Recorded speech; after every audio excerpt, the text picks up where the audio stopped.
All right, so this is our third lesson for chapter 5, or lesson 8 for this unit on momentum. Specifically, today we're going to be talking about 3 different types of collisions. Okay, so we have elastic, inelastic, and completely inelastic. Now, elastic is a very, very special case. In all of these cases, momentum is conserved. So for all of them, I can write that P total equals P total prime. Momentum is always going to be conserved in every case. But what about energy? Now, energy is always conserved, but I mentioned that when you're trying to analyze things using conservation of energy, it can be difficult because you might not realize that energy is being lost to a certain component which is causing a little bit of friction in your system, or maybe one of your objects is being slightly deformed, right? So it's hard to account for all the different energies and to calculate them in a real world scenario. So let's look at specifically kinetic energy. Now, elastic collision is a great ideal situation because nothing is lost. Meaning all of your kinetic energy before is equal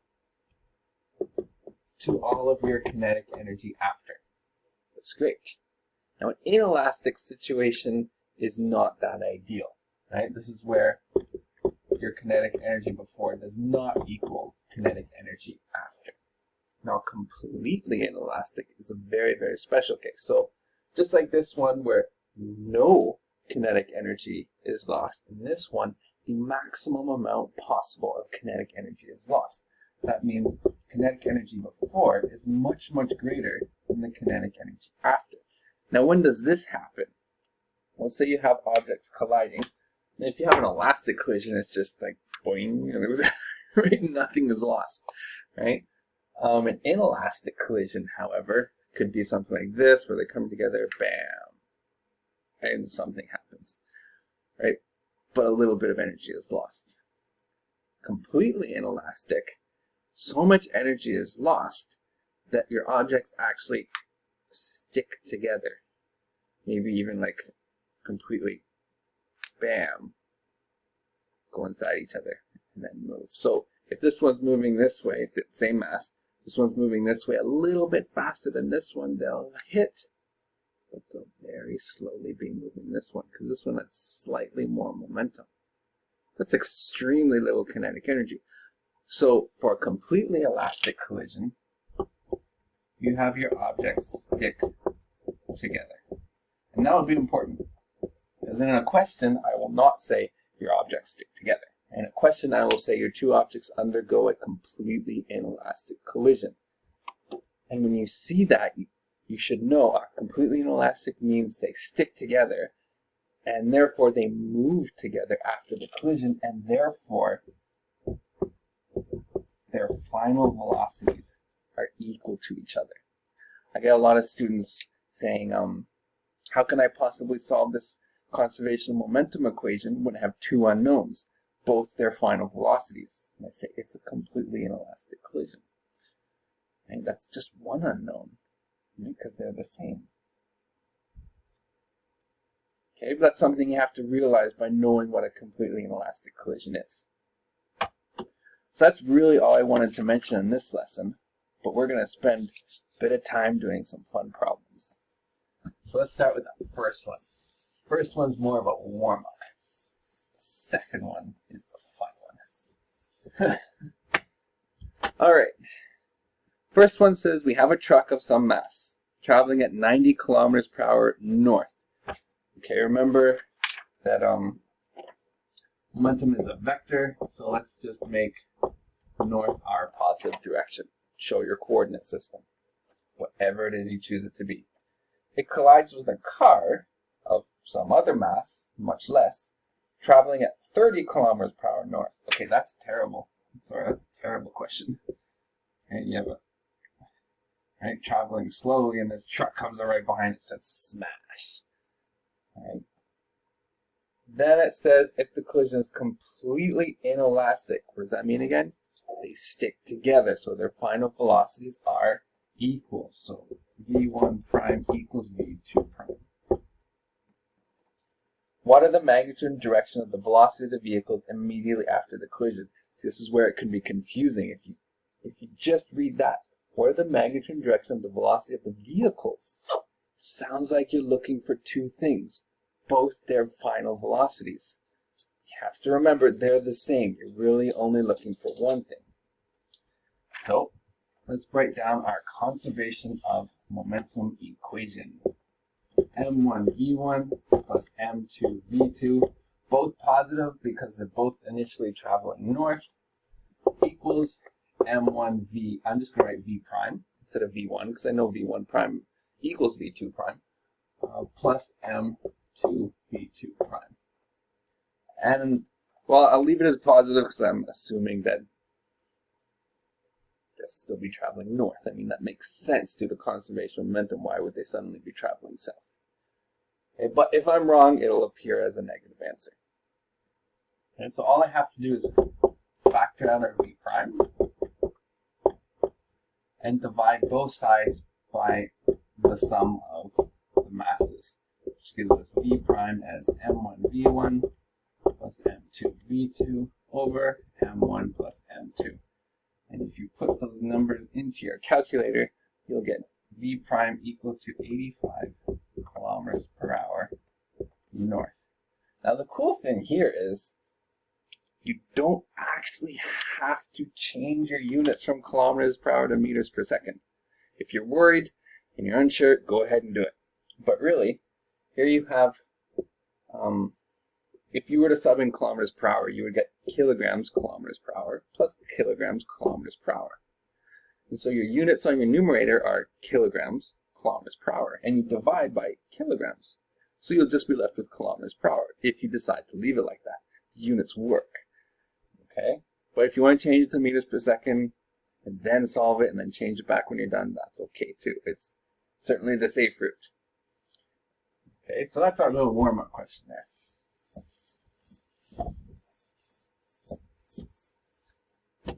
Question 2. Here we have a proton traveling with an initial speed of 815 meters per second. That's fast.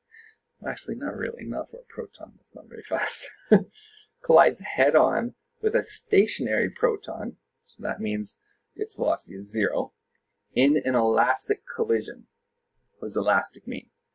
It means kinetic energy is also conserved. What is the velocity of each proton after the collision? Okay, so this is fun, but let me just look at the challenge question. So just look down at the challenge question. This one is the exact same as question 2, but it wants you to consider two particles of different masses and then derive an equation. So I'd like to start that way. I want to sort of derive equations assuming they're different masses, and then after I have the equations, we can just sub in identical masses and see what we get. But if we have two nice equations that we can use to solve for v1 prime and v2 prime, then we can use it for any situation where we have an elastic collision and we are still going to assume that one of the particles starts from rest. And it's head-on, right? We're sticking in one dimension here. We're not going into two dimension until tomorrow. Okay. So let's look at this problem. Recap. We have one particle of mass m1 moving at some speed v1. It's going to collide with a particle of mass m2. We're going to use different masses. We'll say they're the same at the end of the problem. Okay? Which has a velocity v2 of 0. We know it's head-on. When I say head-on collision, I mean it's going to be in one dimension, not two. Right? If I wanted it to be in two dimension, I would say it's a glancing collision, where it just nicks the side of it like this, bam, and then they go off. Okay, we'll look at that tomorrow. So this is one dimension head-on elastic collision. That means we have two things. We have momentum being conserved and all of our kinetic energies are being conserved. All right, let's start with momentum, because I say always start with momentum. So we have m1 v1 v1. I'll just make forward our positive direction. So you have m1 v1 plus m2 v2, but v2 is 0, so that's gone. So that's going to equal m1 v1 prime plus m2 v2 prime. I don't know where those directions are, so let's assume those are all still vectors. I'm not pulling out the directional property. But I am too lazy to write the vector signs on everything. All right, so from here I have two unknowns, 1, 2. Kind of feel like I'm stuck there. Let's go on to kinetic energy. Same thing. Initially, we have a half m1 v1 squared. You can have a half m2 v2 squared, but v2 again is 0. So let's leave that term out of it. That's going to equal a half m2 m1 v1 prime squared plus a half m2 v2 prime squared. In that case, I don't care about their directional properties, they're scalar.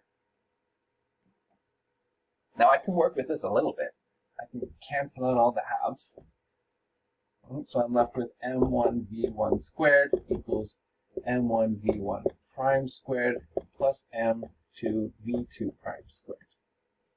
Alright, so again, I have two unknowns there. What do I do? Well, this is two equations. Let's call this equation 1 and this equation 2. Two equations with two unknowns. I challenge you to pause the video now and solve those two equations for two unknowns to derive two equations. One, where you have v1 equaling to something, and 2, where you have v2 equal to something. Okay, but you can't have v1 equal to something with v2 prime in the equation. Right? We want to completely separate them. So pause the video, try it. Okay, it's fun. If you're having trouble and you want to do the simpler question of question 2 instead of the challenge, you can cancel out mass in every term because in question 2 mass is equal. That'll be easier to solve the system. But I'm going to do the challenging one because we're going to derive these two equations. So pause now. Okay, I'm assuming you unpaused the video. So let's work with this. Now here's how I'm going to solve it. I don't like the fact that I have two different masses. Having these masses in the equations bothers me, so I'm going to get rid of them. How? This is how. Let's look at this equation. Let's bring the mass terms together, and these two m1s. So I'm going to bring this term to the other side and factor out an m1. So I'll have m1 times by v1 minus v1 prime, which equals m2 v2 prime. Alright, I'm going to do the same thing over here. So over here, we'll have m1, we'll factor it out, we'll have v1 squared minus v1 prime squared, equaling to m2 v2 prime squared. Now what I'm going to do is I'm going to take this equation and divide it by this one. Yes, you can do that. Recall to math class. So this is going to be divided by m1 times v1 minus v1 prime. And this is divided by m2 v2 prime. Okay, much happier, the masses are gone. Okay? You might be tempted to cancel these out, but you can't. However, you might recognize this, right? v1 squared minus v1 prime squared. What's that look like? Difference of squares. So we can rewrite it as v1 minus v1 prime times v1 plus v1 prime all over v1 minus v1 prime, which equals, this we can cancel out one of these with the square. So that equals v2 prime. Cancel these out. We are left with v1 plus v1 prime equals v2 prime. That's an interesting relationship. Still not helpful because I have v1 prime and v2 prime in the same equation. At least I've gotten rid of mass. And it's a lot simpler. So what I can do now, let's go back up to equation 1 here. What I'm going to do, since I have this equaling to V2 prime, I can substitute this in for V2 prime. So let's do that now. Here we have M1 V1 equals M1 V1 prime plus M2. Instead of V2 prime, I'm going to write it V1 plus V1 prime. All right, let's work with this, because this is one equation with one unknown, just V1 prime.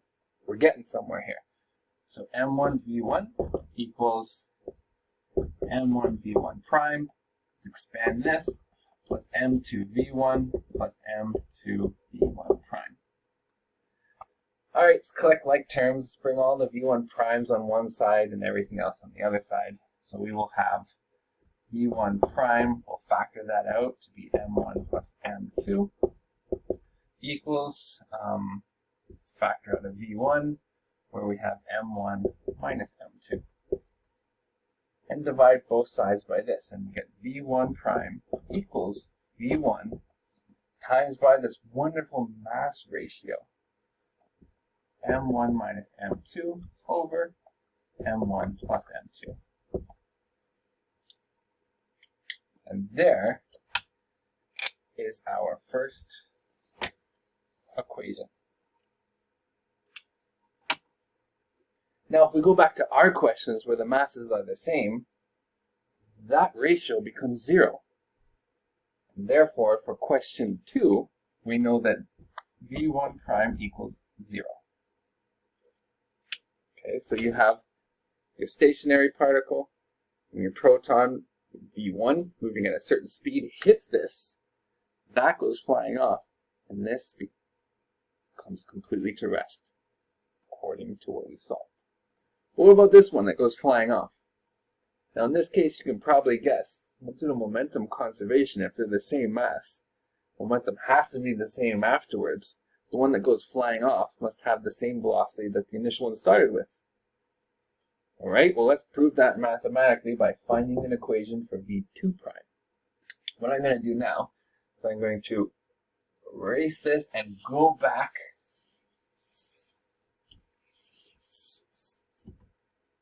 to this. Now what I did before is I substituted for V2 prime. Now I'm going to rearrange the equation. I'm going to bring this V1 over to the other side and do minus V1. And now I'm going to substitute back into here momentum conservation for V1 prime. So let's do that.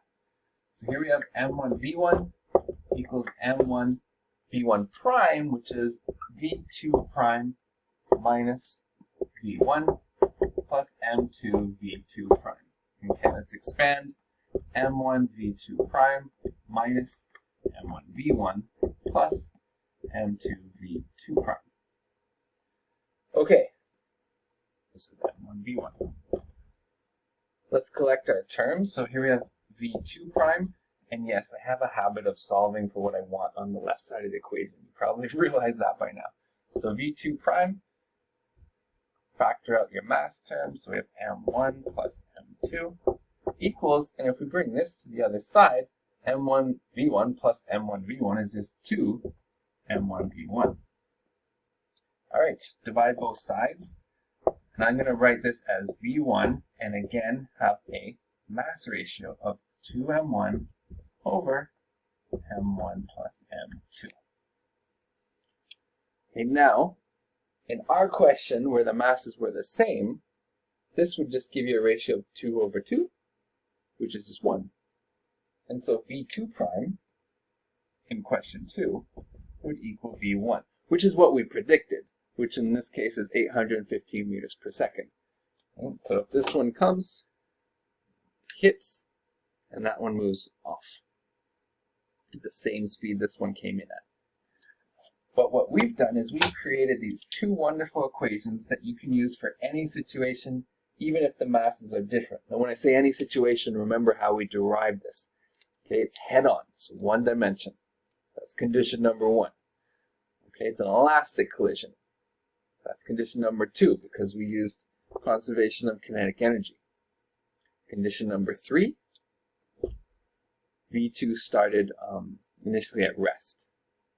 Now, if you've done your little challenging Python assignment that I've given you, you'll actually have the computer, you'll code the computer to rearrange these two equations to solve for equations for v1 prime and v2 prime, where v2 does not equal 0. We're not going to do that on the board, but it's one of the great reasons why we have computers to do computational physics or mathematics, which is why coding is also very important for scientists. Okay, I think that's all I wanted to mention in this lesson. Our last lesson will be tomorrow on two-dimensional momentum.